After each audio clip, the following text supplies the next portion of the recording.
IVM।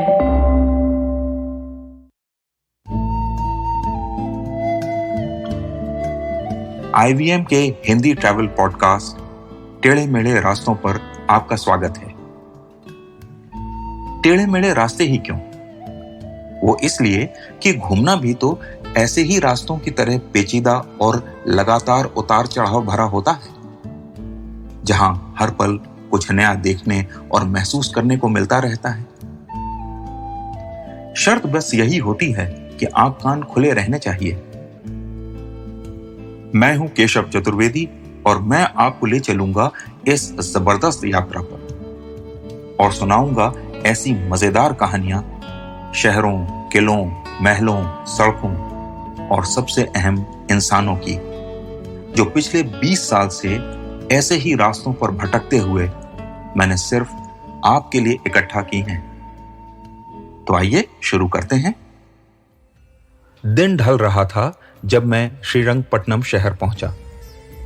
Kaveri नदी के किनारे एक गेस्ट हाउस में मेरा इंतजाम था, तो वहां जाकर मैंने सामान रखा और चाय का ऑर्डर दिया।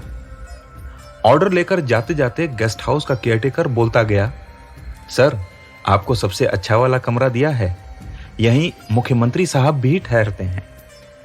सुनकर अच्छा लगा। अहंकार को तुष्टि भी मिली कि चलो कहीं ना कहीं तो मुख्यमंत्री जी से बराबरी हो ही गई। वो दुनिया भर की मेहनत करने के बाद यहां तक पहुंचे और मैं केयरटेकर साहब की दरियादिली के कारण यहां पहुंच गया।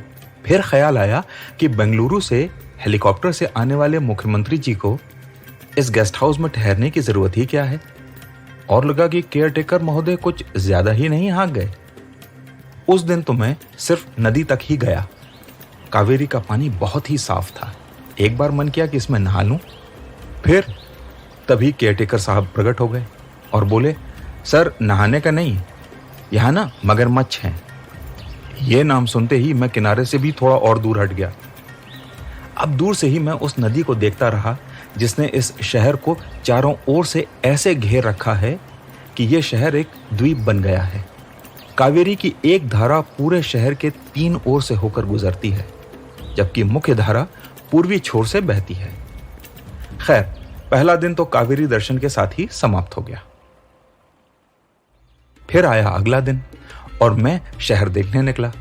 श्रीरंगपट्टनम बहुत छोटा सा शहर है और अगर टीपू सुल्तान और उनके पिता हैदर अली के दौर को छोड़ दें तो ये मैसूर राज्य का एक साधारण सा शहर है। आज कर्नाटक और आसपास के राज्यों में इसका महत्व रंगनाथ स्वामी मंदिर के कारण है। ये वैष्णव मंदिर है और मुझे बताया गया कि पूरे दक्षिण भारत के वैष्णवों में इसकी बड़ी मान्यता है। लेकिन अगर मंदिर को छोड़ दें तो 1.5 लाख की आबादी वाले इस शहर पर 2 लोगों की अमिट छाप साफ दिखाई देती है। हर जगह उनसे जुड़ा कोई ना कोई स्मारक मिल ही जाता है, या यूं कहें कि पूरे शहर से अगर उनसे जुड़े स्मारक निकाल लिए जाएं तो शहर खाली हो जाएगा। ये दोनों लोग हैं हैदर अली और टीपू सुल्तान। पिता पुत्र की यह जोड़ी मैसूर राज्य पर 40 साल शासन कर पाई। अब अगर राजवंशों की उम्र की बात करें तो यह दौर वाकई बहुत छोटा था, लेकिन उसकी धमक आज तक सुनाई दे रही है। मैं श्रीरंगपट्टनम के किले में था, जहां रंगनाथ स्वामी का मंदिर भी है और जामा मस्जिद भी। साथ ही किले के कई और हिस्से अभी तक मौजूद हैं। यहीं टीपू ने अपनी अंतिम लड़ाई लड़ी थी। मेरा गाइड मुझे यहां टीपू और हैदर की कहानी सुना रहा था और लगभग 1 घंटे उसे सुनने के बाद मुझे सिर्फ एक शब्द याद रहा, लड़ाई। दोनों ने तमाम लड़ाइयां लड़ी, अंग्रेजों से, मराठों से, हैदराबाद के निजाम से। इन्हीं लड़ाइयों की कहानी सुनते हुए हम किले के एक महत्वपूर्ण हिस्से में पहुंचे, जिसे बेलीज डेन कहा जाता है। यहीं टीपू ने बंदी बनाए गए अंग्रेज अफसरों को रखा था। इनमें से बहुत से लोगों की मौत हो गई थी। मेरे सामने मेहराबों वाला एक बड़ा हॉल, जिसमें एक कोने में तोप का बैरल आधा जमीन में धंसा हुआ था और सूरज की रोशनी जमीन से टकरा कर आ रही थी और पीले रंग की लग रही थी। पूरा हॉल खाली था और साफ सुथरा था। दीवारों पर नया सफेद पेंट लगा था। फिर भी जमीन की सीलन निचले हिस्से में साफ दिखाई दे रही थी। कभी यहां बंदियों को यातनाएं दी जाती थीं और वो यहीं दम तोड़ देते थे। ये सोचकर वहां खड़े रहने में बड़ा अजीब सा लगा। मेरे गाइड ने मुझे बताया, जब अंग्रेज जीत गए तो उन्हें टीपू से इतनी नाराजगी थी कि उन्होंने टीपू का सारा खजाना और सामान ही नहीं लूटा, बल्कि उसके महल को पूरी तरह ध्वस्त कर दिया। लूट के माल में उसकी सबसे पसंदीदा तलवार भी थी। मैं ईस्ट इंडिया कंपनी के अंग्रेज अफसरों के पागलपन पर हैरान था। किले में मौजूद दुखद यादों के प्रतीक इस जेल को तो उन्होंने बिल्कुल वैसा ही छोड़ दिया और वास्तु के शानदार नमूने उस महल को नष्ट कर दिया। अरे भाई, तुम तो जीत ही गए थे ना। उस महल को रखते, उसे अपने काम में लाते और हम भी आज उसे देख पाते। खैर, युद्ध में आदमी ऐसा पागल हो जाता है कि उसकी समझ पर ताला पड़ जाता है। चलते चलते आपको टीपू की तलवार से जुड़ी एक ताजी कहानी और बताता हूं। विधि का विधान देखिए।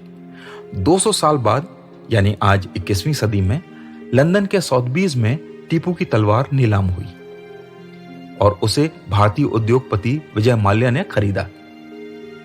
पर सुनते हैं आज वो फिर गायब हो गई है, क्योंकि खबर यह है कि माल्या ने उसे अपने परिवार वालों के कहने पर किसी को दे दिया। जानते हैं क्यों? क्योंकि परिवार का मानना था कि तलवार अशुभ थी। तो आज टेढ़े मेढ़े रास्तों का सफर इसी मील के पत्थर पर खत्म होता है। अगली कड़ी में किस्सों के एक नए मोड़ पर मिलेंगे और फिर एक नई मील के पत्थर तक साथ चलेंगे।